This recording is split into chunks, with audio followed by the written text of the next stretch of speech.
مرحبا بكم، معكم أسماء تقدم لكم موعد كره القدم. إليكم تلخيص مباراة المنتخب المغربي يفعل متابعه. شكرا لكم، افعل المتابعة. تحياتي لكم. تلخيص مباراة المنتخب المغربي. حقق منتخب المغرب فوزا مثيرا على منتخب بنين بهدف نظيف في مباراة ودية اليوم. الهدف جاء نتيجة مقصية رائعة في مرمى بنين مما أثار حماس الجماهير.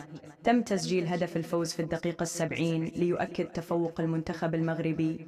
يمكنك مشاهدة فيديو الهدف وأهداف المباراة على موقع بطولات.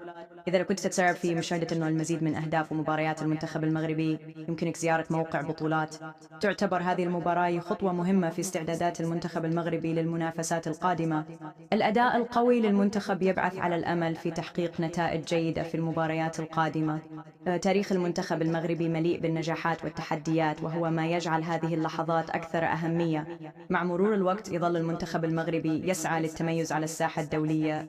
الجماهير المغربية دائما ما تدعم فريقها بحماس كبير، مما يعزز الروح المعنوية للاعبين. ستستمر الرحلة نحو تحقيق الألقاب، مع اهتمام خاص بالتحضير للمسابقات القادمة. كل مباراة تمثل فرصة جديدة لإظهار المهارات والموهبة الكروية للاعبين المغاربة.